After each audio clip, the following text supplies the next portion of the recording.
Hello friends, welcome to our channel 360 degree engineer.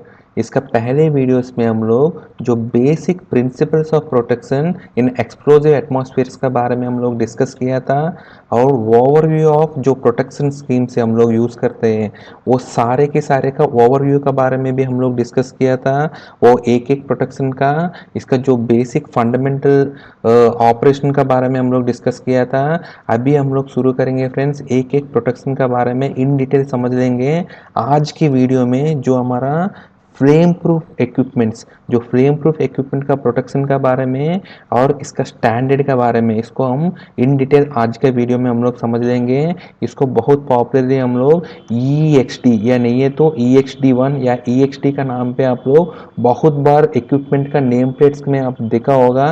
और इसका जो करस्पॉन्डिंग स्टैंडर्ड है IEC 60079 का पार्ट 1 का स्टैंडर्ड है। इसमें जो क्लियरली ये फ्लेम प्रूफ इक्विपमेंट या EXD इक्विपमेंट के बारे में पूरा जानकारी दिया गया था। आज की वीडियो में हम लोग फ्लेम प्रूफ इक्विपमेंट के बारे में या EXD के बारे में इन डिटेल समझ लेंगे फ्रेंड्स। तो सबसे पहले हमने जैसा पहले वीडियो में हम लोग बताया था, जितना भी हमारा प्रोटेक्शन इक्विपमेंट्स है जो हमारा एक्सप्लोजन एटमॉस्फेयर में, वो सारे के सारे प्रोटेक्शन इक्विपमेंट्स को जो EX है, एक्सप्लोजन प्रूफ है, EX से चालू होते हैं। और EX का बाद जो प्रोटेक्शन है इसका स्टार्टिंग लेटर यूज किया था। जैसा प्रेशराइजेशन है तो इसको EXP का नाम पे दिया गया था, क्वार्ट्ज एनकैप्सुलेशन है तो EXQ का नाम पे दिया गया था, या एनहांस्ड सेफ्टी में EXE का नाम पे दिया गया था, और इंस्ट्रिंसिक सेफ्टी में EXI का नाम पे दिया गया था, और नॉन स्पार्किंग में EXN का नाम पे दिया गया था जो स्टार्टिंग लेटर N है, और मोल्डेड एनकैप्सुलेशन में EXM का नाम पे दिया गया था, और ऑप्टिकल रेडिएशन में EXOP का या EXO का नाम पे दिया गया था। लेकिन हमारा सिर्फ EXD में जो हमारा ये हमारा फ्लेम प्रूफ या एक्सप्लोजन प्रूफ का प्रोटेक्शन है, लेकिन इसमें आपको F या PE का नाम पे हमको दिया नहीं है, क्योंकि ये EXD ये सबसे पहले बनाया था। वो EXD का नाम पे दिया गया था क्योंकि इसका स्टार्टिंग लेटर D है, लेकिन वो जर्मन लैंग्वेज में, जो जर्मन लैंग्वेज में इसको ड्रग फेस्टे कैप्सुलिंग बोलते हैं। जो ड्रग फेस्टे मतलब प्रेजर टाइट, प्रेजर टाइट को ड्रग फेस्टे बोलते हैं। और कैप्सुलिंग का अगर आप गूगल में कन्वर्ट करेगा तो इसका मतलब है एनक्लोजर है। तो ये प्रेजर टाइट एनक्लोजर है। इसका जो जर्मन वर्ड है ड्रग फेस्टे कैप्सुलिंग है, इसीलिए इसका स्टार्टिंग लेटर है डी का नाम पे दिया गया था। ठीक है, सो इसीलिए बाकी सारे प्रोटेक्शन एनक्लोजर या नहीं तो प्रोटेक्शन इक्विपमेंट्स को आप इजीली पकड़ सकते हैं, लेकिन EXD है आप स्टार्टिंग लेटर से आप आइडेंटिफाई नहीं कर पाएगा क्योंकि ये जर्मन लेटर का स्टार्टिंग वर्ड है। तो आप यहाँ से आप याद रख लीजिए EXD मतलब that is flame proof equipment है। जो फ्लेम प्रूफ इक्विपमेंट को आप EXD का नाम पे आप सुना जाता है और इसका नेम प्लेट में भी EXD का नाम पे दिया जाते हैं। इसका जो सर्टिफिकेशन स्टैंडर्ड्स है वो फ्लेम प्रूफ का आपको IEC का स्टैंडर्ड है, या IX मतलब SX बोलते हैं इसको, या ATE का स्टैंडर्ड है, अटेक है या अटेक्स बोलते हैं। ठीक है, तो वो स्टैंडर्ड से इसका इसका सर्टिफाइंग एजेंसी से, और ये NEC भी करते हैं इसका, नॉर्थ अमेरिकन सिस्टम NEC का NEC भी इसको सर्टिफाई कराते हैं। लेकिन ये दोनों स्टैंडर्ड इसको EXD को फ्लेम प्रूफ इक्विपमेंट बोलते हैं और NEC बोलते हैं इसको एक्सप्लोजन प्रूफ इक्विपमेंट बोलते हैं। लेकिन दोनों की दोनों सेम है, EXD है, और इसका सारे के सारे डिटेल सारे के सारे सेम है। इसका जो principle of protection, design, features और इसका जितना भी हमारा ये सारे चीज़ें वो सब की सब सेम है। ठीक है, सिर्फ ये हमारा यही हमारा अंतर होता है, इसको नाम ही है। इसका जो नॉमेनक्लेचर में इसको फ्लेम प्रूफ बोलते हैं, यहाँ इसको एक्सप्लोजन प्रूफ बोलते हैं। इसका इवन इसका सर्टिफिकेशन में भी आप देखिएगा तो ये दोनों का सर्टिफिकेशन में इसको EXD को फ्लेम प्रूफ इक्विपमेंट बोलते हैं और NEC का सर्टिफिकेशन में इसको एक्सप्लोजन प्रूफ इक्विपमेंट बोलते हैं। ठीक है फ्रेंड्स, बाई डेफिनेशन है हम लोग IEC का जो 60079 पार्ट 1 का स्टैंडर्ड में अगर गया तो इसका जो फ्लेम प्रूफ इक्विपमेंट या EXD इक्विपमेंट है, इसका जो डेफिनेशन है फ्रेंड्स, तो जैसे ये हमारा एनक्लोजर है, इसका जो डेफिनेशन में इसका एनक्लोजर का अंदर या नहीं तो फ्लेम प्रूफ इक्विपमेंट का अंदर जितना भी हमारा पार्ट्स है, ठीक है, वो इग्नाइटेबल पार्ट्स हो सकते हैं। और उस पार्ट में अगर इग्निशन हुआ है तो वो आपको एक कंबसन बन सकते हैं। ठीक है, लेकिन वो एनक्लोजर का बाद जैसे एक बार वो एनक्लोजर का अंदर है, वो एनक्लोजर का अंदर वो कुछ भी आपको एक्सप्लोजन हुआ है तो वो बाहर आपको कभी भी बाहर का एनक्लोजर का बाहर या नहीं है तो उस इक्विपमेंट का एनक्लोजर का बाहर है नहीं है तो उस इक्विपमेंट का बाहर आपको कोई भी फ्लैमेबल गैस है या एक्सप्लोजन एटमॉस्फेयर है, लेकिन इसका अंदर का को जो एक्सप्लोजन का वजह से बाहर कभी भी आपको एक्सप्लोजन नहीं होगा। ठीक है, सो इंटरनल कंबसन या इंटरनल एक्सप्लोजन का वजह से आपको एक्सटर्नली इसका एक्सप्लोजिव एटमॉस्फेयर में आपको कुछ भी कंबसन नहीं होता है, उसको हम लोग को फ्लेम प्रूफ इक्विपमेंट बोलते हैं या फ्लेम प्रूफ बोलते हैं एज पर स्टैंडर्ड के हिसाब से। तो आप फ्लेम प्रूफ इक्विपमेंट को आपको इंडस्ट्रीज में, आपको हाइड्रोकार्बन इंडस्ट्रीज में आपको वाइड रेंज ऑफ एप्लीकेशन में आप यूज़ करते हैं। इसको जंक्शन बॉक्सेस में यूज़ करते हैं, मोटर का टर्मिनल बॉक्स में यूज़ करते हैं, ग्लैंड में यूज़ करते हैं, लाइट फिटिंग्स में यूज़ करते हैं, ये पाइप फिटिंग्स में यूज़ करते हैं। ऐसा आपको बहुत variety of range of applications में आप फ्लेम प्रूफ इक्विपमेंट्स को आप यूज़ करते हैं या फ्लेम प्रूफ apparatus को आप यूज़ करते हैं। सो ये फ्लेम प्रूफ इक्विपमेंट बेसिकली आपको जोन 1 और जोन 2 में यूज़ करते हैं, जैसा हमने बताया था जीबी एंड जीसी या डीबी एंड डीसी, उसमें आप यूज़ करते हैं जोन 1 एंड जोन 2। और इसका जो सूटेबल गैस ग्रुप है आपको सारे के सारे गैस ग्रुप में आपको 2C 2A 2B 2A 2B 2C सारे के सारे गैस ग्रुप में ये आपको यूज़ कर सकते हैं फ्लेम प्रूफ इक्विपमेंट। लेकिन इसकी करस्पॉन्डिंग जो आप गैस ग्रुप में आप एक्सप्लोजन एटमॉस्फेयर का जो गैस ग्रुप एरिया में, जो गैस ग्रुप एरिया में आप इस इक्विपमेंट को यूज़ कर रहे हैं वो इसकी करस्पॉन्डिंग होना चाहिए। जैसा इसका पहले वीडियो में हमने बताया था इक्विपमेंट प्रोटेक्शन क्लास और इक्विपमेंट प्रोटेक्शन लेवल, तो इसका इक्विपमेंट प्रोटेक्शन लेवल उस एरिया के लिए सूटेबल या सफिशिएंट होना चाहिए। लेकिन जो आपको फ्लेम प्रूफ इक्विपमेंट आपको दिख जाएगा आपको जोन 1 एंड 2 में और सारे के सारे गैस ग्रुप्स में भी आपको फ्लेम प्रूफ इक्विपमेंट आपको दिख जाएगा। लेकिन फ्लेम प्रूफ इक्विपमेंट अगर आप देखेगा तो जैसे ये हमारा फ्लेम प्रूफ इक्विपमेंट है, इसका एक एनक्लोजर है या नहीं तो टर्मिनल बॉक्स है, अगर इसको आप देखेगा तो आपको दो प्रकार का फ्लेम प्रूफ इक्विपमेंट दिख जाएगा। एक है बोलते हैं फ्रेंड्स नॉन वेंटिलेटेड है, दूसरा है सेफ वेंटिलेटेड।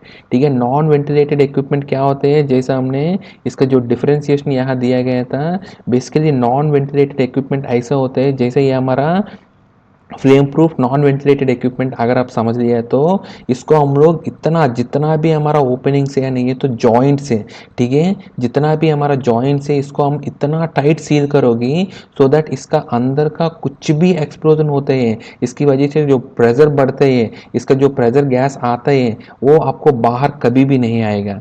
ठीक है, उसको हम लोग बोलते हैं प्रेशर टाइट है एकदम, इसका अंदर हम लोग पूरा सील कर दिया इसका जॉइंट में। क्योंकि अगर आप कोई भी फ्लेम प्रूफ इक्विपमेंट या नहीं तो फ्लेम प्रूफ एनक्लोजर आप देखेगा तो जैसे एनक्लोजर है इसमें आपको जो सबसे वीकेस्ट एलिमेंट क्या होगा फ्रेंड्स, आपका ये जॉइंट ही है। ठीक है, जो अंदर का पार्ट है ये सारे के सारे रिजिड बॉडी है, इससे आपको कभी भी इसके अंदर का जो इंटरनल एक्सप्लोजन का जो गैस जो बनते हैं, जो इसका एक्सप्लोजिव गैस या नहीं तो प्रेशर, जो एक्सप्लोजन होने के बाद जो प्रेशर से जो गैस बनते हैं वो कभी कभी भी आपको अगर ये इक्विपमेंट का इंटीग्रिटी है तो इससे बाहर कभी भी नहीं आएगा। सो इसका जो सबसे वीकेस्ट एलिमेंट है ये हमारा जॉइंट है। जो जॉइंट है बेसिकली बिना जॉइंट तो हम कोई भी इक्विपमेंट को आप बना नहीं सकते, क्योंकि यहाँ आपको मोटर का केबल घुसाना पड़ेगा, या जैसा मोटर का टर्मिनल बॉक्स है तो फॉर टर्मिनेशन करने के लिए, केबल डिस्कनेक्शन के लिए, केबल कनेक्शन के लिए, या ग्लैंड फिटिंग के लिए, या ग्लैंड चेंज करने के लिए, ऐसा आपको डिफरेंट एप्लीकेशंस में हर एक एप्लीकेशन में आपको मतलब विदाउट एनक्लोजर आप जनरली रिमूवेबल एनक्लोजर आप बना नहीं सकते हैं। लेकिन अगर ऐसा कोई एप्लीकेशन है इसमें आपको अगर सिंगल बॉडी जैसा बना दिया तो वो आपको कभी भी इसको मतलब आप ये कर नहीं सकते फ्रेंड्स। ठीक है, मतलब आपको इसको मेंटेनेंस नहीं कर सकते, वो सब हेडेक्स हैं। तो जनरली आप कोई भी आपको एनक्लोजर या नहीं तो इक्विपमेंट या नहीं है तो इसका जो टर्मिनल बॉक्स या जंक्शन बॉक्स या इसका देखेगा तो उसमें आपको दो पार्ट दिखेगा, एक हमारा फिक्स्ड पार्ट है और हमारा दूसरा हमारा रिमूवेबल पार्ट है। इसका जो कनेक्शन है, इसका जो जॉइंट है, जो फिक्स्ड पार्ट में इसका जो रिमूवेबल पार्ट जो लगते हैं और ये इसका जो जॉइंट है, इसका इस जॉइंट को हम लोग फ्लेंज जॉइंट बोलते हैं। ऐसे डिफरेंट प्रकार का जॉइंट्स के बारे में हम आगे भी डिस्कस करेंगे। अभी के लिए ये हमारा फ्लेंज जॉइंट है। सो इसका जो जॉइंट बनते हैं वहाँ से ही यहाँ लीक हो सकते हैं। अगर उस जॉइंट में हम लोग कंप्लीटली सील कर देंगे और जॉइंट है या नहीं है तो इसका जो केबल एंट्री पार्ट है, ठीक है, वहाँ भी आप कंप्लीटली सील कर दोगे सो दैट इसका इंटरनल कोई भी कंबसन का जो गैस है जो बनते हैं वो आपको बाहर ही नहीं आना चाहिए, ठीक है। इसको हम लोग बोलते हैं नॉन वेंटिलेटेड बोलते हैं। लेकिन नॉन वेंटिलेटेड जो एनक्लोजर होते हैं, जो हमारा विदाउट वेंटिंग या एनक्लोजर ईएक्सडी एनक्लोजर विदाउट वेंटिंग है, ये बेसिकली इसका साइज है बहुत बड़ा होता है, बहुत हेवी होता है, क्योंकि इसका जो इंटरनल एक्सप्लोजन जो भी होते हैं, अगर इसको बाहर की तरफ वेंट करेगा तो उसमें इसमें सफिशिएंट साइज होने रिक्वायरमेंट की जरूरत नहीं होते हैं, वो बहुत सेफ होते हैं। लेकिन आप इसको सील्ड वाला कर दिया, इसमें आपको जो एनक्लोजर अगर आप सील्ड कर दिया, सो दैट इसके अंदर का जो इंटरनल एक्सप्लोजन का जो गैस है आपको बाहर आना ही नहीं चाहते आप, ठीक है। सो इसका एनक्लोजर भी आपको इतना बड़ा बना बना देना चाहिए, सो दैट इसका जो एक्सप्लोजन का वजह से जो प्रेशर पेलिंग होते हैं, जो प्रेशर इंक्रीज होते हैं, उसको ये विथस्टैंड करना चाहिए। वो विथस्टैंड तब होगा इसके अंदर आपको इनफ स्पेस होगा, तब भी आपको होगा। इसके अंदर का जो बीच का कंपोनेंट्स के बीच में भी आपको सफिशिएंट गैप देना चाहिए, सफिशिएंट स्पेस देना चाहिए, सफिशिएंट आपको अंदर साइज या स्पेस होना चाहिए, तब भी आपको ये होगा, ठीक है। और दूसरा इसका दूसरा डिसएडवांटेज है, अगर आपको जो सील्ड एनक्लोजर है या नॉन वेंटिलेटेड एनक्लोजर है आप कभी भी यूज़ कर रहे हैं, तो इसमें कभी भी आपको मेंटेनेंस करना बहुत मुश्किल होते हैं। इसमें आप मेंटेनेंस या रिपेयर आप कभी भी नहीं कर सकते हैं, और इसका इंटरनल कंपोनेंट्स में भी आप कभी भी इसका मेंटेनेंस नहीं कर सकते हैं, ठीक है फ्रेंड्स। तो इसीलिए आपको मोस्ट ऑफ द एनक्लोजर सीएक्सडी आप दिखते हैं, वो मोस्ट ऑफ द केसेस में आपको एनक्लोजर विदाउट वेंटिंग आप कभी नहीं दिखते हैं, आपको एनक्लोजर विथ वेंटिंग ही देखते हैं। सेफ वेंटिंग बोलते हैं, एनक्लोजर विथ सेफ वेंटिंग है, सो दैट हम लोग सेफली वेंट कर देंगे, सो दैट आपको जो बाहर जो आएगा गैस है वो हम आगे डिस्कस करेंगे, वो आपको बाहर जो एक्सप्लोजिव एटमॉस्फेयर में वो कोई भी हार्म नहीं पहुंचे देगा, ठीक है फ्रेंड्स। तो हम लोग इसका जो साइज का कंस्ट्रेंट है, स्पेस का कंस्ट्रेंट का वजह से, और इसका जो मेंटेनेंस या रिपेयर का कंस्ट्रेंट का वजह से, हम लोग कोई भी एप्लीकेशन में हम लोग ईएक्सडी एनक्लोजर विदाउट वेंटिंग हम लोग यूज नहीं करते हैं। हम लोग हमेशा ईएक्सडी एनक्लोजर विथ सेफ वेंटिंग हम लोग यूज़ करते हैं।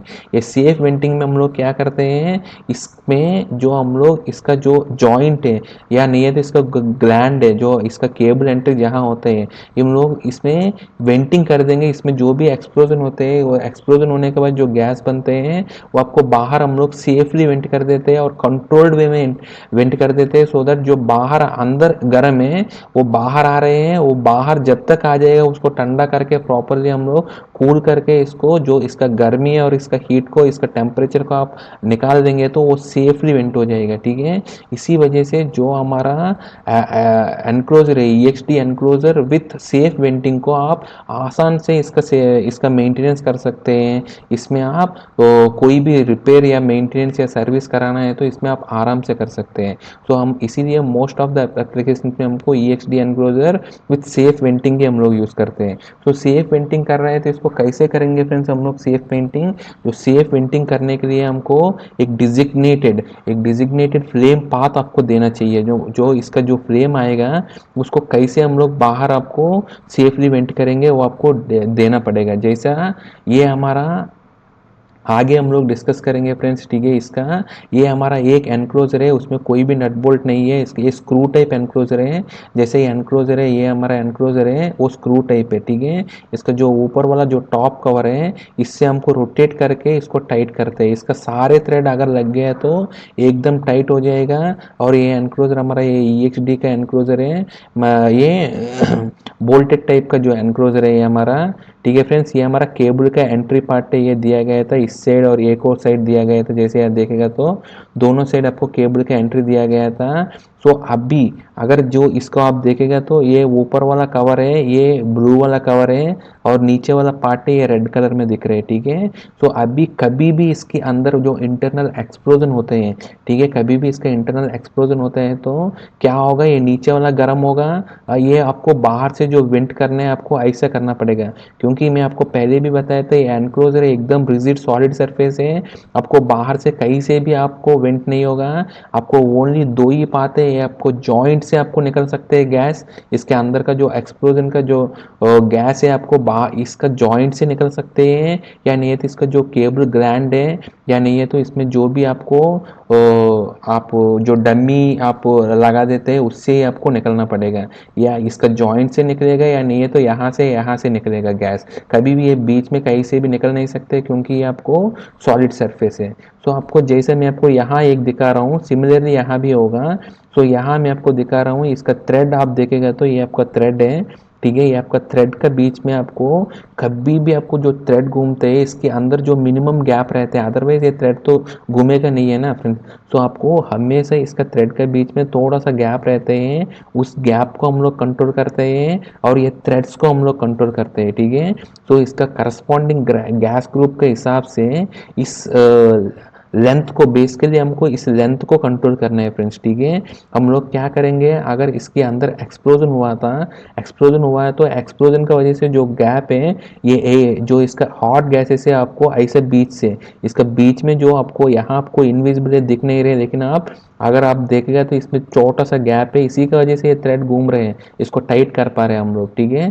तो इसके बीच में जो इसका गैप है उस गैप में इसका जो फ्लैमेबल गैस इसका जो हॉट फ्लेमिंग गैसेस है वो आपको बाहर ऐसे ऐसे घूम कर आते हैं। इसको हम लोग बोलते हैं फ्रेंड्स फ्लेम पाथ बोलते हैं, ठीक है। या फ्लेम पाथ या नहीं है तो फ्लेम पाथ जॉइंट बोलते हैं। जैसे यहाँ आपको जॉइंट है, आपको जो फिक्स्ड और रिमूवेबल वाला इसका जो जॉइंट जहाँ बन रहे हैं वो जॉइंट से यहाँ निकल रहा है, इसीलिए इसको फ्लेम जॉइंट भी बोलते हैं बहुत लोग। लेकिन ये आपको फ्लेम प्रूफ जॉइंट या नहीं है तो फ्लेम पाथ है, ठीक है। इसकी थ्रू आपको ऐसा ट्रैवल करेगा, ये बीच का गैप से ऐसे ऐसे ऐसे ऐसा ट्रैवल करेगा। ऐसे ये ट्रैवल करने के टाइम पे ऑलरेडी ठंडा पार्ट है, बाहर का ये ठंडा पार्ट है, ठीक है। सो ये धीरे धीरे धीरे क्या होगा, इसका कूल करेगा।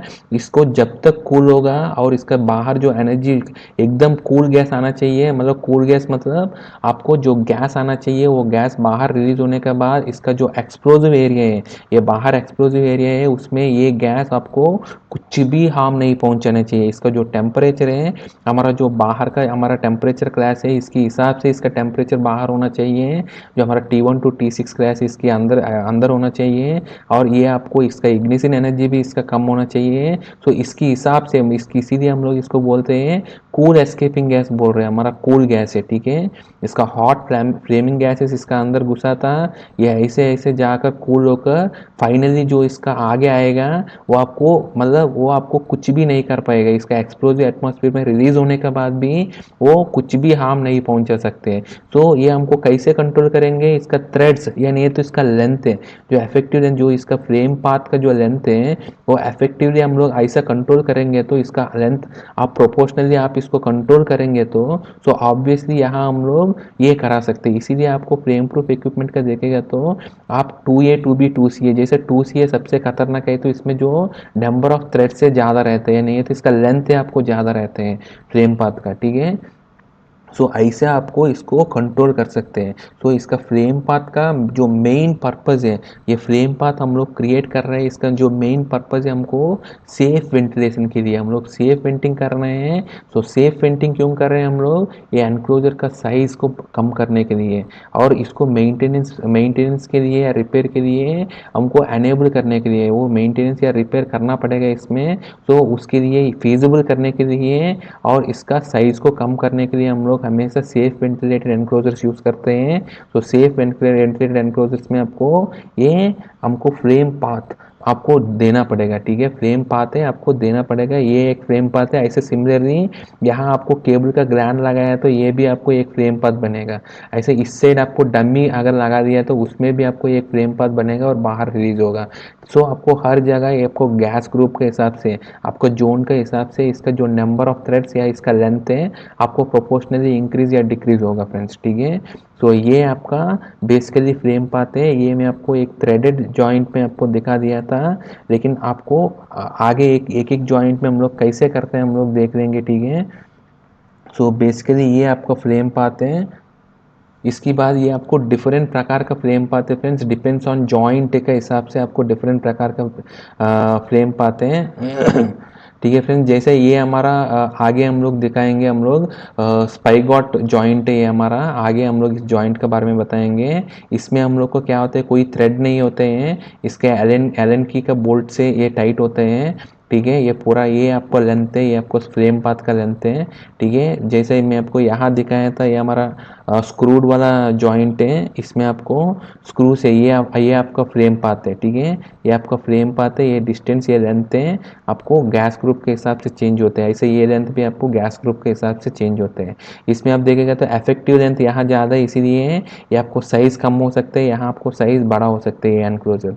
ठीक है, इसकी बात है फ्रेंड्स, जो हमारा फ्लेंज जॉइंट है, जैसे ही मैं आपको यहाँ दिखाया था, ये आपको फ्लेंज जॉइंट है।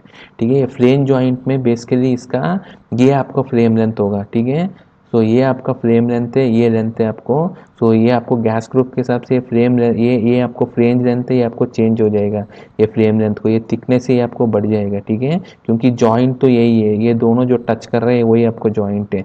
यहाँ आपको क्या होगा फ्रेंड्स, यहाँ ये दोनों का केस में या आपको ये स्पाइगोट जॉइंट या फ्लेंज जॉइंट दोनों ले लिया, तो इसमें तो आपको यहाँ से लीक हो रहे हैं। यहाँ आपको कैसे होगा, यहाँ आप देखिएगा तो यहाँ कैसे लीक होगा फ्रेंड्स, वो हमारा कंट्रोल्ड सरफेस रफनेस है। ठीक है, हमारा जो रफनेस है यहाँ आपको इस दुनिया में आपको कोई भी ऑब्जेक्ट दे लीजिए आप, ये दोनों का अगर आपको जॉइंट बना रहे तो ये एकदम प्लाइन मतलब 0% रफनेस नहीं हो सकते इसमें। आपको एकदम स्मूथ मतलब आपको आइडियल चीज़ है। अब प्रैक्टिकली देखेगा तो अगर इसमें आपको मतलब आप कंप्लीटली इसको जूम करके कोई आपको मैग्नीफाइंग ग्लास में देखेगा तो इसका जो रफनेस है आपको दिखेगा। ठीक है, तो आपको कंट्रोल रफनेस मतलब इसका जो रफनेस है बहुत ज़्यादा भी नहीं होना चाहिए, सो दैट इसका गैस आराम से निकल जाएगा।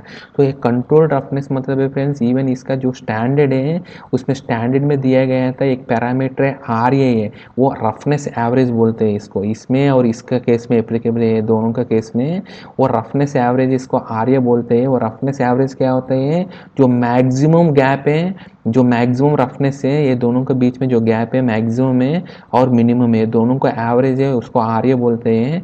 वो आपको 6 माइक्रोमीटर के नीचे रहना चाहिए। ठीक है, अगर ये गैप अगर ज़्यादा हो गया तो क्या होगा, ये कंप्लीटली इसका जो डिज़ाइन है आपको फेल हो जाएगा। वो आपको बाहर जो गैस आएगा तो हॉट गैस आएगा, वो एक्सप्लोजिव एटमॉस्फेयर में बाहर एक एक्सप्लोजन क्रिएट कर सकते हैं। इसीलिए ये रफनेस गैप, ये रफनेस है जो आर पैरामीटर है वो आपको बहुत ही इंपॉर्टेंट है। वो आपको वो कंट्रोल करते हैं ये दोनों का जॉइंट में, वो कंट्रोल्ड रफनेस बोलते हैं, इसीलिए कंट्रोल्ड सरफेस रफनेस बोलते हैं इसको। ठीक है, अगर जहाँ आपको ग्लैंड है, जैसे आपको मैं बताया था ये आपको ग्लैंड है। ठीक है, वो ग्लैंड का केस में भी आपको क्या होगा, इसका लेंथ है यही होगा। ठीक है, सेम है, सिमिलर टू स्क्रू है, ये आपको ग्लैंड है, ये लेंथ होगा आपका फ्रेम लेंथ होगा। ठीक है, और जहाँ आपको बुशिंग लगते हैं, बुशिंग में क्या होते हैं, नीचे भी एक बोल्ट ये होगा ग्लैंड जैसे एक टाइटनेस का बोल्ट होता है और ऊपर भी एक टाइटनेस का बोल्ट होते हैं। तो वहाँ भी आपको क्या होगा, ये आपका लेंथ होगा, इसकी वजह से आपको ये होगा। ठीक है, सो ये आपका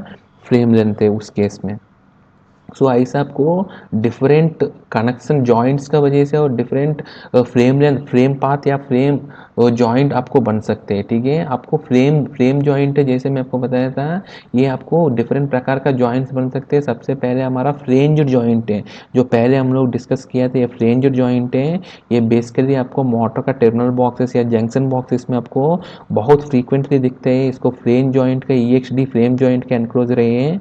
इसमें आपको क्या होता है, ये आपका सरफेस है एकदम स्मूथ सरफेस होते हैं, लेकिन आपको जो बताया था इसका जो कंट्रोल्ड सरफेस रफनेस है वो आपको 6.3 माइक्रोमीटर का नीचे रहते हैं। इसका ऊपर आपको रहना ही नहीं चाहिए, इसका जो कंट्रोल्ड सरफेस रफनेस है। ठीक है, ये एकदम स्मूथ है, हमको दिखने में बहुत स्मूथ दिखते हैं ये दोनों, ये डायरेक्टली इसका ऊपर लग जाते हैं। ठीक है, इसमें आपको क्या होता है फ्रेंड्स, आपको अगर इसका जो कंट्रोल ये रफनेस है, रफनेस का ऊपर से ही इसका जो इसके अंदर जितना भी आपको इंटरनल एक्सप्लोजन है इसका ऊपर से ऐसे निकल जाता है। ठीक है, सो ये आपका मोटर टर्मिनल बॉक्स और जंक्शन बॉक्स में दिखते ही आपको यहाँ भी देखेगा तो आपको अंदर से जो भी हार्ड गैस है आपको यहाँ से इसका लेंथ से आपको फ्लेम पाथ बनेगा और इससे आपको निकल जाएगा।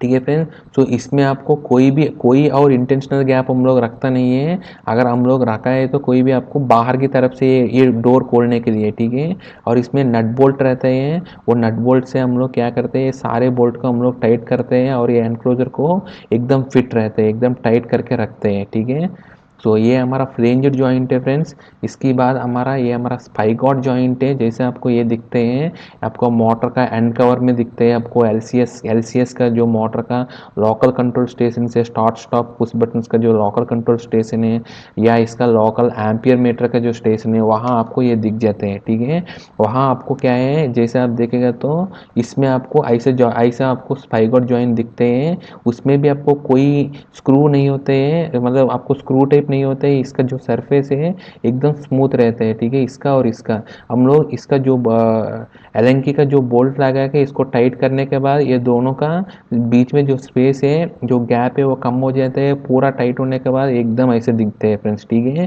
लेकिन इसमें भी आपको बताया था, इसमें स्पाइगॉट जॉइंट या नहीं तो फ्लेंजर जॉइंट है।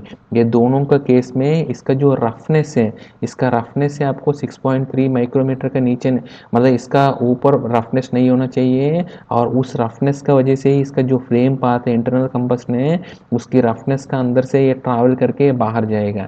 ठीक है, सो ये आपको कंट्रोल रफनेस बोल रहे हैं। ये आपको डिज़ाइन का टाइम पे जो एनक्लोजर इसका बनाया था, इसमें डिज़ाइन का टाइम पे ही इसको ये बना दिया था फ्रेंड्स। ठीक है, तो इसका इसीलिए आपको आगे हम लोग डिस्कस करेंगे। वो फ्लेम प्रूफ इक्विपमेंट्स को आपको बहुत ध्यान से रखना पड़ेगा। ठीक है, इसमें जो मेंटेनेंस या इसका जो रिपेयर करने के टाइम पर बहुत केयरफुल प्रिकॉशंस लेना पड़ेगा, वो हम आगे इन डिटेल हम लोग डिस्कस करेंगे। ठीक है, सो ये है फ्रेंड्स हमारा, ये जैसे केबल का एंट्री है, ये सब है फ्रेंड्स, इसको हम स्पाइगॉट जॉइंट बोलते हैं। और तीसरा है हमारा स्क्रू और थ्रेडेड जॉइंट, जैसे हमने डिस्कस किया था। इसमें कोई नट बोल्ट नहीं रहते हैं, हम लोग इसको एनक्लोजर जो रिमूवल वाला का हम लोग तो स्क्रू से इसको टाइट करके हम लोग क्लॉकवाइज घुमाने से इसको टाइट करेंगे और पूरा इसका स्पेस कम कर देंगे। ठीक है, पूरा टाइट बना देंगे और एंटी क्लॉकवाइज में घुमा के इसको लूज करके इसमें आपको रिपेयर कर सकते हैं। ठीक है, इसमें आपको जो मिनिमम थ्रेड्स है, आपको मिनिमम 6 होना चाहिए, नहीं है तो मिनिमम 8 mm का गैप होना चाहिए। मतलब ये गैप है आपको 8 mm, इसका लेंथ है 8 mm होना चाहिए, या नहीं तो मिनिमम 6 थ्रेड्स होना चाहिए, विच एवर इज हायर है, मतलब जो हायर है वो होना चाहिए जनरली।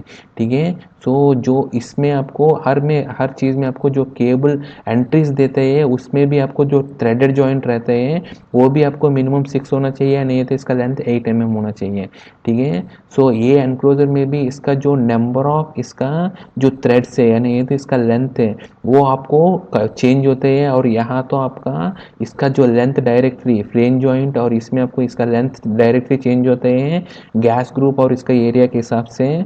और यहाँ आपको नंबर ऑफ थ्रेड्स और इसका लेंथ है, इफेक्टिव लेंथ है, वो चेंज होते हैं आपको गैस ग्रुप या एरिया के हिसाब से। ठीक है, तो कभी भी अगर इसका इसका हम लोग यूज़ करते हैं फ्रेंड्स, जनरली आपको ग्लैंड एंट्री या नहीं तो केबल एंट्री तो हमेशा थ्रेडेड ही रहते हैं मोस्टली आपको। ठीक है, या वेल्डिंग सॉकेट है, या नहीं तो कुछ टर्मिनल एनक्लोजर या टर्मिनल बॉक्स भी ऐसे आपको दिखते हैं।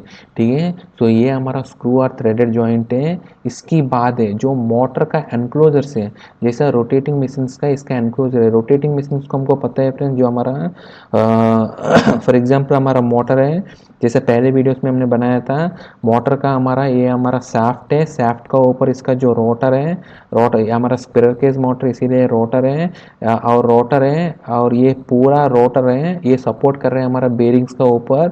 और फाइनली ये शाफ्ट और इसका जो स्टेशनरी पार्ट है, ठीक है, स्टेशनरी पे हमारा एनक्लोजर है, बाहर है वो एनक्लोजर है, बेस बोल्ट का थ्रू इसका लोड ले रहे हैं, एनक्लोजर है। और एनक्लोजर का अंदर को हमारा जो हमारा कोक है, और इसकी ऊपर हमारा जो हमारा कोर है हमारा स्टेटर का, और वो कोर के ऊपर हमारा स्टेटर का वाइंडिंग है, वो वाइंडिंग आकर इसका टर्मिनल बॉक्स में आ गया था। ठीक है, अभी तक हम लोग इसका जो टर्मिनल बॉक्स का इसका जो जॉइंट्स के बारे में बताया था। लेकिन आप मोटर में देखेगा तो मोटर भी एक, अगर मोटर फ्लेम प्रूफ इक्विपमेंट बोलेंगे तो इसका जो सैफ्ट है और इसका जो स्टेशनरी पार्ट है, इसका बीच में हम लोग जो लगाते हैं, हम लोग मोस्ट ऑफ द केसेस में हम लोग इवन पंप में या किसी में हम लोग लगाते हैं, हम लोग ग्लैंड लगाते हैं। अगर ये डायरेक्टली आप यहीं पर ही आपको बेरिंग तब भी आपको क्या होना चाहिए, यहाँ आपको एक ग्लैंड ऐसा आपको दो प्रकार का, मतलब आपको इसके अंदर कुछ भी एक्सप्लोजन है, आपको बाहर नहीं आने के लिए आपको एक सिलेंड्रिकल या सॉफ्ट ग्लैंड चाहिए, ग्लैंड चाहिए या नहीं है, तो आपको रिबरेंट का ग्लैंड या रिबरेंट का जॉइंट चाहिए आपको, ठीक है। जो ये आपको इस साइड और इस साइड जो आपको एनक्लोजर से शाफ्ट और या नहीं है तो यहाँ बेरिंग भी हो सकते हैं। आपको यहाँ अंदर का एक्सप्लोजन ये बाहर से नहीं आने के लिए आपको यही आपको वीकेस्ट पॉइंट है, यही चीज़ें आपको जो शाफ्ट के बीच से निकल सकते हैं, क्योंकि आप ये आपको स्टेशनरी पार्ट है, आपको शाफ्ट तो रोटेटिंग पार्ट है, उसको आप कंप्लीट टाइट आप नहीं बना सकते हैं, वो आपको पॉसिबल नहीं है। सो इसीलिए इस गैप तो हमेशा रहता ही है, उस गैप में आपको इस सील को यानी ये तो इस ग्लैंड को लगा के आपको इसको फ्लेम प्रूफ बनाते हैं हम लोग। ये दो प्रकार का बन सकते हैं। एक हमारा सैफ्ट ग्लैंड है, ये बेसिकली हम लोग ग्राफाइट का या तो मैकेनिकल सील जैसा लगाते हैं, वो है आपको बेसिकली इसका लेंथ है ये, इसमें इस केस में हमारा ये लेंथ है, इसका जो ग्लैंड का लेंथ है वो आपको फ्लेम पाथ बनते हैं। और in case of labyrinth seal है, लेबरेंथ सील भी आप ऐसे समझ लीजिए थ्रेडेड जॉइंट जैसे ही है।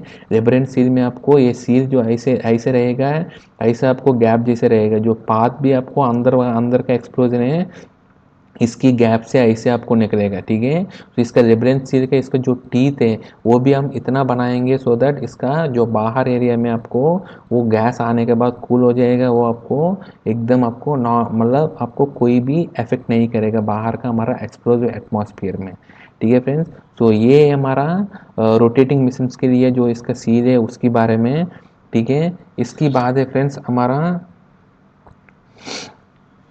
दूसरा चीज़ है फ्रेंड्स, जो भी हमारा फ्रेम पाथ बन रहे हैं, ठीक है, जो हमारा फ्रेम पाथ बन रहे हैं इसका प्रोटेक्शन के लिए कभी भी इसका जो मेंटेनेंस करते हैं तो हम लोग क्या करते हैं फ्रेंड्स, इसमें हम लोग जनरली आप इसमें ये आपको क्या होता है जनरली आपको ये कभी भी ये थ्रेड से या नहीं है तो इसका जो सरफेस है ये आपको थोड़ा हार्ड बन सकते हैं, इसीलिए जनरली हम लोग क्या करते हैं ग्रीज लगा देते हैं इसमें, ठीक है। या नहीं है तो कहीं पे भी ग्रीज लगा दे तो वो ग्रीज भी आपको क्या लगाना है, नॉन सेटिंग ग्रीज या नहीं है तो एंटी करोजन ग्रीज लगाना चाहिए आपको, ठीक है। नॉन सेटिंग या एंटी करोजन ग्रीज लगाना चाहिए सो दैट आपको कभी भी आपको थ्रेड आपको हमेशा यही यही चीज़ें ये आपको कंप्लीट सी फिट होना चाहिए, एकदम नो गैप। यहाँ यहाँ आपको सारे के सारे थ्रेड यहाँ फिट होना चाहिए, ठीक है। तो सारे के सारे फिट होना है तो आपको मेंटेनेंस के टाइम पे क्या करना पड़ेगा आपको इसमें ग्रीज लगाते हैं, अदरवाइज ये रब हो गया तो इसका जो गैप बढ़ेगा ये नो मोर एक्सप्लोजन प्रूफ बन ही नहीं सकते हैं आपको, मतलब आपको फ्लेम प्रूफ का इसका इंटीग्रिटी रहेगा नहीं है। तो इसीलिए आप जनरली आप क्या करते हैं इसमें आप ग्रीज लगा देते हैं, ठीक है। तो बेसिकली फ्रेंड्स इसकी बात है हमारा जो स्ट्रेंथ ऑफ एनक्लोजर है, हमने जो एनक्लोजर बनाया था इसका जो स्ट्रेंथ है बेसिकली कैसे डिसाइड करें इसका एनक्लोजर है।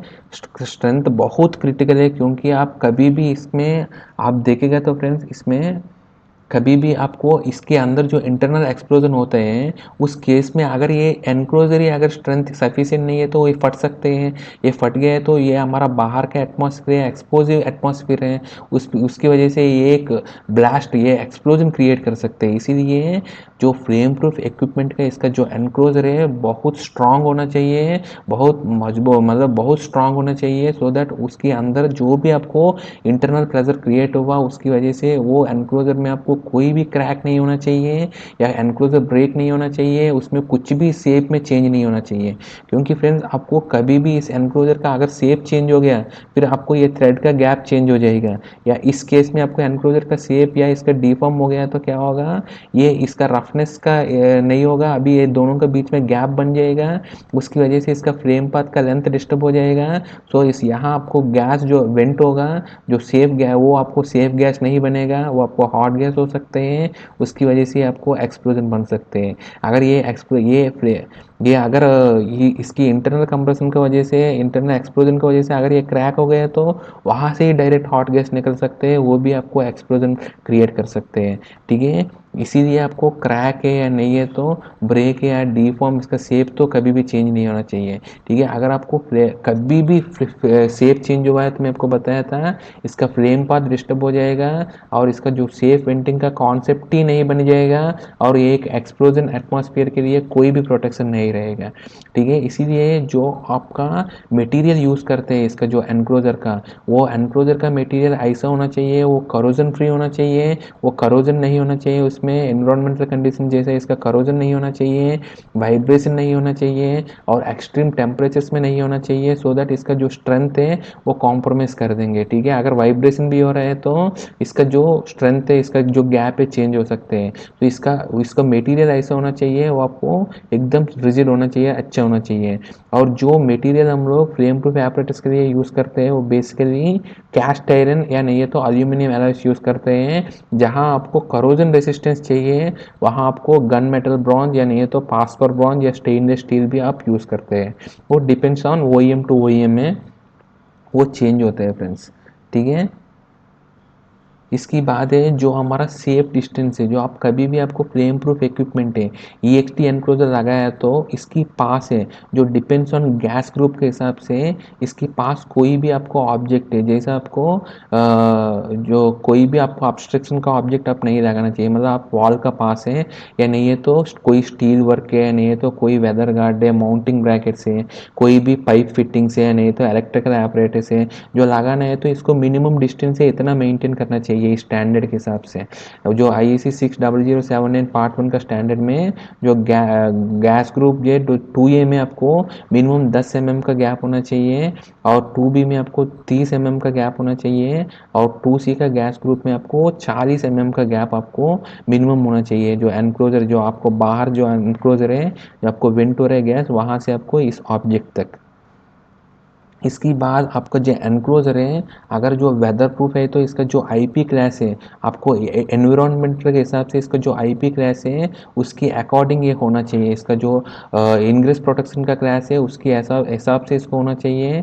और इसका जो भी अगर आपको इनमें पानी या डस्ट अगर इसके अंदर इंग्रेस हो रहे हैं तो तब ये इसका एक्सप्लोजन और ज़्यादा बढ़ सकते हैं और ये आपको फ्लेम प्रूफ इंटीग्रिटी को भी आप ये उसको डैमेज कर सकते हैं। तो बेसिकली हमारा एक्सप्लोजन प्रूफ तो इसका एनक्लोजर के लिए है, लेकिन अगर इसके अंदर आपको पानी या ये IP क्लास ही सफिशिएंट नहीं है, इसमें आपको पानी या ये कुछ घुस रहा है तो ये वो भी आपको क्या करेगा, इसका जो थ्रेडेड जॉइंट्स या नहीं है तो इसका जो कॉन्टैक्ट है जॉइंट का सरफेस है उसको आप करोड़ कर सकते हैं। उसका एनवायरमेंट का वजह से वो आपको ये हो सकते हैं या नहीं है तो वो पानी के इंग्रेस की वजह से खुद ये इंटरनल एक्सप्लोजन क्रिएट कर सकते हैं। तो इसकी वजह से जो गैस जो वेंट होते हैं वो आपको सेफ गैस नहीं रहेगा, उसकी वजह से भी वो आपको खतरा बन सकते हैं, ठीक है। तो इसका IP क्लास जो सफिशिएंट है जो सूटेबल है फ्लेम प्रूफ इक्विपमेंट में वो आपको मेंटेन होना चाहिए। उसके लिए जो भी आपको सील्स लग रहे हैं गैसकेट लग रहे हैं उसके लिए वो सफिशिएंट जो भी आपको लगते हैं वो सारे के सारे उसका वही इक्विपमेंट मैन्युफैक्चरर जो इसका ओरिजिनल इक्विपमेंट मैन्युफैक्चरर जो है उसी का ही इसको जो रिप्लेसमेंट का टाइम पे या रिपेयर का टाइम पे एग्जैक्ट 1-to-1 यूज़ करना चाहिए। उसमें कोई और आपको यूज़ नहीं करना चाहिए, अदरवाइज कुछ और आपको फिट हो रहे सोचकर कुछ और आप यूज़ कर दिया तो इसका IP इंटीग्रिटी मेंटेन नहीं होगा। इसका IP इंटीग्रिटी कभी भी आपको मेंटेन नहीं होगा तो इसका फ्लेम प्रूफ का इंटीग्रिटी भी ये लूज हो जाएगा फ्रेंड्स, ठीक है। तो इसीलिए ये आपको बहुत ही इंपॉर्टेंट चीज़ है IP क्लास भी इसका। इसकी बात है फ्रेंड्स, आप कभी भी इसका एनक्लोजर देखेगा तो ये एनक्लोजर में जो आपका नॉन यूज्ड एंट्रीज है, नॉन यूज्ड एंट्रीज मतलब जैसे इस एनक्लोजर में आपको 3 एंट्रीज है ना, एक नीचे की साइड दिया था एक साइड में दिया था, कुछ एनक्लोजर में आपको 4 साइड दिया जाता है, कुछ एनक्लोजर में और भी ज़्यादा दिया जाते हैं। तो आप कभी भी आप यूज़ करते हैं तो जैसे नॉर्मल इक्विपमेंट में हम लोग क्या करते हैं, हमारा केबल अगर एक साइड से इसमें घुसा दिया बाकी सबको आप एक कैप लगा देते हैं, ठीक है, कैप लगा देते हैं और बंद कर देते हैं। लेकिन आपको जहाँ आपको फ्लेम प्रूफ एनक्लोजर है, ठीक है, फ्लेम प्रूफ एनक्लोजर है तो इसको जो केबल एंट्री आप यूज़ नहीं कर रहे हैं उसमें आपको ब्लैंकिंग प्लग या डमी प्लग लगाना चाहिए। अगर ये एंट्री आप यूज़ नहीं कर रहे हैं, आपको केबल एंट्री इसमें घुसा दिया बाकी दोनों खाली छोड़ दिया तो इसको आपको डमी प्लग या ब्लैंकिंग प्लग लगाना चाहिए। जो डमी प्लग या ब्लैंकिंग लग गए वो भी प्लग है वो भी आपको एक्सप्लोजन प्रूफ का होना चाहिए, वो फ्लेम प्रूफ का होना आना चाहिए, वो भी आपको EXD का ही होना चाहिए। इसका जो डमी कैप या नहीं है तो इसका ब्लैंकिंग कैप है, ब्लैंकिंग प्लग है, वो भी आपको एक्सप्लोज ये फ्लेम प्रूफ का ही होना चाहिए, ठीक है। और इसका जो आप केबल लगाते हैं, फॉर एग्जांपल इसमें जो केबल लगाया तो इसका जो ग्लैंड भी आपको फ्लेम प्रूफ ही होना चाहिए। फ्लेम प्रूफ मतलब क्यों बोल रहे हैं फ्रेंड्स हम लोग, इवन डमी लेग भी लगाया तो इसका जो नंबर ऑफ थ्रेड्स, जैसा हमने यहाँ 12 थ्रेड दिया, 8 थ्रेड दिया, तो ये 8 की 8 थ्रेड इसके अंदर घुस जाना चाहिए, ठीक है। और इसका जो गैप भी वेल मेंटेन होना चाहिए, तब भी आपको ये फ्लेम पाथ सफिशिएंट होगा और बाहर एटमॉस्फेयर में ये एकदम सेफ वेंटिलेटिंग गैस को रिलीज करेगा, ठीक है। अगर इसका आप जो लगा रहे हैं उसका इक्विपमेंट का भी अगर फ्लेम प्रूफ का इंटीग्रिटी नहीं है तो कभी भी आपको इक्विपमेंट सेफ नहीं हो सकते हैं। इसीलिए इसमें जो आप लगा रहे हैं इसका MTR सॉरी इसका ब्लैंकिंग या डमी प्लग है वो भी फ्लेम प्रूफ होना चाहिए। अगर इसको केबल लगा रहे हैं तो आपको ये केबल का इसका जो ग्लैंड है वो भी आपको फ्लेम प्रूफ होना चाहिए। और इसका जो केबल लगाते हैं हम लोग वो केबल भी आपको फ्लेम प्रूफ होना चाहिए, जैसा पहले वीडियो में हमने बताया था। वो केबल आपको आर्मर्ड केबल होना चाहिए, ठीक है। और इसमें आपको कभी भी आपको जो इसमें अगर फॉर एग्जांपल ये केबल है, ये केबल जहाँ घुस रहे हैं वो केबल का साइज़ है आपको अलग है, ये आपको होल साइज अलग है, तब आपको क्या करना पड़ेगा, आपको एडाप्टर लगाना पड़ता है। बहुत सारे नॉन फ्लेम प्रूफ का इक्विपमेंट में आप देखते हैं एक एडाप्टर लगा देते हैं, एक छोटे से बड़ा वाला एडाप्टर लगा देते हैं, केबल घुसा देते हैं और अंदर अंदर कनेक्शन कर देते हैं। लेकिन आपको फ्लेम प्रूफ इक्विपमेंट में जहाँ आपको केबल लगते हैं वहाँ आपको इनकेस केबल नहीं घुस रहे है तो आप इसका जो एडाप्टर लगाते हैं वो एडाप्टर भी आपको फ्लेम प्रूफ ही होना चाहिए। और आपको एक ही एडाप्टर लगाना चाहिए, आपको मल्टीपल एडाप्टर्स कभी भी नहीं लगाना चाहिए आपको फ्लेम प्रूफ इक्विपमेंट में, एज पर इसका स्टैंडर्ड है। IEC 6007 पार्ट 1 में क्लियरली दिखा गया था, उसमें मल्टीपल एडाप्टर आपको नहीं लगाने हैं, ओनली सिंगल एडाप्टर आपको लगाने हैं। और जिसमें आपको ब्लैंकिंग प्लग या डमी प्लग लगाते हैं उसमें तो बिल्कुल आपको एडाप्टर नहीं लगाना चाहिए, उसमें तो डायरेक्ट ब्लैंकिंग या डमी प्लग ही लगाना चाहिए, आपको कोई भी एडाप्टर इसमें अलाउड नहीं है, ठीक है। और बहुत सारे कुछ लोग वेंडर्स ये भी बोल देते हैं फ्रेंड्स आपको जो डमी या ब्लैंक प्लग है आपको प्लास्टिक वाला लगा देते हैं बहुत सारे फील्ड एप्लीकेशन में। लेकिन आप यही याद रख लीजिए फ्रेंड्स, आपको कोई भी फ्लेम प्रूफ इक्विपमेंट है, कोई भी फ्लेम प्रूफ का apparatus है, वो आपको कभी भी प्लास्टिक नहीं हो सकते। मैं आपको जैसे यहाँ मटेरियल बताया फ्रेंड्स, इसमें जो आपने मटेरियल बताया था यही मटेरियल है, आपको प्लास्टिक कहीं पे भी नहीं दिख रहे हैं। तो आपको कहीं पे भी फ्लेम प्रूफ इक्विपमेंट में आपको अगर प्लास्टिक का प्लग दिख रहा है तो इसको आप तुरंत निकाल दीजिए, क्योंकि ये एक बॉम्ब जैसे क्रिएट हो सकते हैं, क्योंकि प्लास्टिक प्लग आपको फ्लेम प्रूफ हो ही नहीं सकते। आपको जो डमी लगाएगा वो भी आपको फ्लेम प्रूफ का ही होना चाहिए, ठीक है। इसकी बाद फ्रेंड आपको कभी भी आप बहुत बार क्या करते हैं फ्लेम प्रूफ, फॉर एग्जांपल ये क्या होते हैं थ्रेड अगर ज़्यादा ये कम हो गया तो हम क्या करते हैं वॉशर लगा देते हैं, वो हमारा जनरल प्रैक्टिस है, हम लोग वॉशर लगा देते हैं बहुत सारे एप्लीकेशंस में। अगर आपको फ्लेम प्रूफ इक्विपमेंट में भी आपको वॉशर लगाना है तो आप लगा सकते हैं, लेकिन आपका जो पहले फंडामेंटल मैं आपको बताया था आपको मिनिमम 6 थ्रेड्स होना चाहिए, 6 थ्रेड तो अंदर जाना ही चाहिए, या नहीं है तो 8 mm minimum which ever is higher है वो मिनिमम लेंथ है एज पर इसका गैस ग्रुप के हिसाब से, वो तो अंदर जाना ही चाहिए। इसका ऊपर आपको अगर गैप बन रहा है तो तब आप वॉशर लगा सकते हैं, कोई सीलिंग वॉशर लगा सकते हैं, अदरवाइज आप इसमें अलाउड ही नहीं है कोई वॉशर लगाना, क्योंकि आपको मेन चीज़ें आपको 8 mm या नहीं है तो इसका जो नंबर ऑफ इसका जो थ्रेड्स है वो आपको मेंटेन करना ही चाहिए, ठीक है। और इसमें जहाँ आपको केबल यूज़ कर जो पाइप यूज़ करते हैं हम लोग, पाइप फिटिंग अगर यूज़ करते हैं, अगर पाइप फिटिंग यूज़ करते हैं तो इस मतलब इसका इसमें आपको डायरेक्ट केबल नहीं लगा रहे, आप पाइप फिटिंग लगाया था, ठीक है। उस केस में जो कंड्यूट हम लोग यूज़ कर रहे हैं वो कंड्यूट में भी आपको मिनिमम आपको जो बताया था 5 या 6 थ्रेड से, या नहीं है तो 8 mm का इसका जो थ्रेड भी आपको मिनिमम 6 थ्रेड से है, या नहीं तो 8 mm का तो आपको घुसना ही चाहिए अंदर। ये आपको बेसिक चीज़ें आपको हमेशा रहना चाहिए।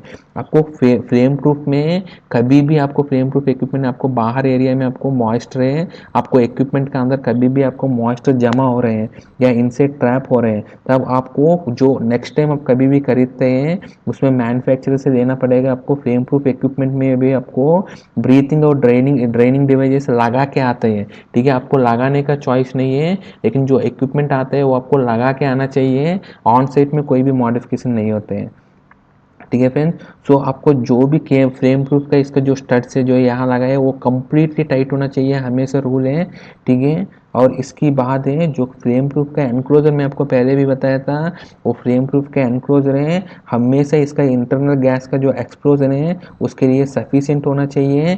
सो ये सफिशिएंट है जो इसीलिए बता रहे हैं फ्रेंड्स, जो सफिशिएंट है इसकी मतलब है इसमें कोई भी शॉर्ट सर्किट हो गया, ठीक है, इसको तो क्लियर करना ही पड़ेगा, ठीक है। आपको जो शॉर्ट सर्किट प्रोटेक्शन है वो भी एडिक्वेट होना चाहिए। अगर वो शॉर्ट सर्किट प्रोटेक्शन है, फॉर एग्जाम्पल इसका शॉर्ट सर्किट प्रोटेक्शन का डिले आप 1 सेकंड दे दिया, आप 1 सेकंड तक इसका जो इंटरनल कंबसन है उसको आप तो ये फ्लेम प्रूफ नहीं रह सकते, ठीक है। ये फ्लेम प्रूफ इक्विपमेंट में जो इसका इंटरनल एक्सप्लोजन हम लोग बोल रहे हैं वो बेसिकली छोटी मोटी वो शॉर्ट सर्किट हो रहा है तो उसको क्लियर हो रहा है सोचकर इसका इंटरनल एक्सप्लोजन बोल रहे हैं। अगर ये कंटिन्यूसली अंदर क्रिएट हो रहा है तो तब आपको ये नो मोर फ्लेम प्रूफ इक्विपमेंट इसके लिए डिज़ाइन नहीं है।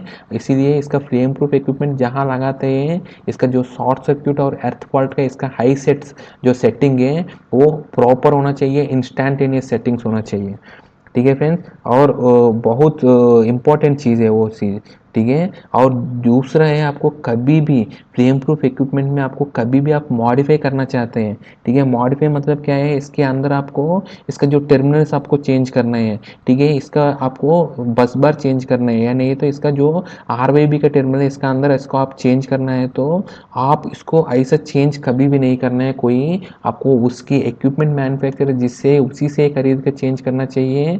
वो क्यों बोल रहे हैं फ्रेंड्स, क्योंकि इसका जो इसका एनक्लोजर डिज़ाइन किया था उसका इंटरनल इक्विपमेंट्स का साथ इसको डिज़ाइन किया गया था। इसके इंटरनल इक्विपमेंट में जैसा RYB है इसका फेस टू फेस का जो गैप है, फेस टू अर्थ का जो गैप है उसकी वजह से अगर एक्सप्लोजन हुआ है तो वो कितना एनर्जी को वो डिसिपेट कर सकते हैं सेफली, इसके हिसाब से इसको डिज़ाइन किया था। अगर इसमें आप कोई भी मॉडिफिकेशन कर दिया, गैप बढ़ा दिया, गैप कम कर दिया या फेस टू अर्थ का गैप कम कर दिया तो ये नो मोर, इसके लिए वो डिज़ाइन ही नहीं है, ठीक है। जो डिज़ाइन करने के टाइम पे ये सारे के सारे वो करके डिज़ाइन का टाइम पे इसका सारे के सारे फिक्स हो जाते हैं फ्लेम प्रूफ इक्विपमेंट में। जैसे मैं आपको बताया था इसका नंबर ऑफ थ्रेड्स है, इसका जो फ्रेम लेंथ है और इसका अंदर को जो फेस टर्मिनल टू अर्थ का या बॉडी का साथ इसका जो डिस्टेंस है, phase terminal to phase terminal है, फेस टर्मिनल टू इसका कंट्रोल टर्मिनल है, control terminal to control terminal है, कंट्रोल टर्मिनल टू इसका जो बॉडी का है, वो सारे के सारे गैप है पहले ही इसका सारे के सारे डिज़ाइन का टाइम पे फिक्सड है। उसमें कुछ भी मॉडिफिकेशन आपको करना है तो वो it is not at all allowed. अगर कर रहे हैं तो मॉडिफिकेशन नहीं करना है, इसको 1:1 रिप्लेसमेंट इसका ओरिजिनल इक्विपमेंट मैन्युफैक्चरर से इसका जो मॉडल नंबर के हिसाब से उसका जो ग्रुप है, गैस ग्रुप है, उसका जो जोन का है उसके हिसाब से उसी इक्विपमेंट मैन्युफैक्चरर से खरीदना है और उसको 1:1 ही हमेशा रिकमेंडेड है चेंज करना है एज पर इसका IEC 60079 पार्ट 1 का स्टैंडर्ड के हिसाब से। और आपको फ्रेम प्रूफ इक्विपमेंट में अगर आपको जैसा इसमें आपको 3 होल है, आपको ऊपर भी एक और होल लगाना है, इसमें 3 केबल घुस गए, एक और केबल आपको घुसाना है। तब हाँ, नॉन फ्लेम प्रूफ इक्विपमेंट में जनरली हम लोग क्या करते हैं, हम लोग ड्रिलिंग होल लगा के इसमें केबल घुसा के आप ग्राइंड कर देते हैं। लेकिन फ्लेम प्रूफ इक्विपमेंट में आपको कभी भी ऐसे नहीं करना है, जैसे आया था ऐसे ही यूज़ करना है। अगर आपको ऐसा करना है, आपको ज़रूरी है, मैंडेटरी आपको करना है, एक और केबल यहाँ घुसाना है और होल मारना है, फिर आपको एकदम इसका होल मारना है तो उसका जो मेंटेन थ्रेड से जो इसका थ्रेड से इसका जो होल है इसके हिसाब से ही मारना है। इसके बाद इसका जो फ्लेम प्रूफ का एक इक्विपमेंट इसका इसके लिए दोबारा इसको टेस्ट करना पड़ेगा फ्लेम प्रूफ का।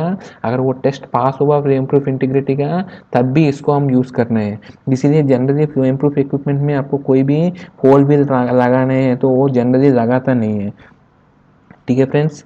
सो इसकी बाद है मैं आपको बताया था जो भी आपको फ्रेम प्रूफ इक्विपमेंट है इसमें है जो जो आप यूज़ करते हो, आपको स्पेशल टूल यूज़ करते हैं। जैसा आप कभी भी पकड़ना है तो फॉर एग्जांपल 2 होल है, ठीक है, 2 आपको डमी प्लग लगा दिया है, ठीक है, डमी प्लग लगा, एक हमारा ये वाला एक हमारा ये वाला। कभी भी फ्रेम प्रूफ इक्विपमेंट में मोस्टली आप देखेगा तो सब में आपको एलियन की से ही होता है। आपको नॉर्मल जो जनरलाइज रेंच है या पाइप रेंच से इसका नट बोल्ट कभी भी खुलता नहीं है, ठीक है। इवन इसका जो डमी प्लग भी है आपको नट बोल्ट से खुलता नहीं है। आपको कोई भी फ्लेम प्रूफ प्रूफ का एनक्लोजर है, EXD के एनक्लोजर में अगर नट बोल्ट का टाइप से इससे आपको डमी प्लग आपको लगा हुआ है तो इसका मतलब आप समझ लीजिए फ्रेंड्स वो आपको फ्लेम प्रूफ EXD का है ही नहीं है। तो ये आपको बहुत खतरा चीज़ है आप, क्योंकि वो आपको जो गैस ग्रुप जो इसका गैस ग्रुप में इसमें लगाया था तो उसके लिए सफिशिएंट नहीं है, ये प्रोटेक्टेड इक्विपमेंट है ही नहीं है। ठीक है, इसको एक बॉम्ब जैसे ही मान लीजिए। ऐसे आपको प्लांट में हाइड्रोकार्बन इंडस्ट्री में आपको कभी भी ऐसे दिखता है तो इसको आपको तुरंत चेंज करना चाहिए। इवन इसका जो ब्लैंकिंग प्लग है इसमें भी आपको इसका पूरा स्पेसिफिकेशन दिया जाता है, EXD और इसका गैस ग्रुप है, इसका जो इक्विपमेंट प्रोटेक्शन लेवल है वो सारे के सारे दिए जाते हैं।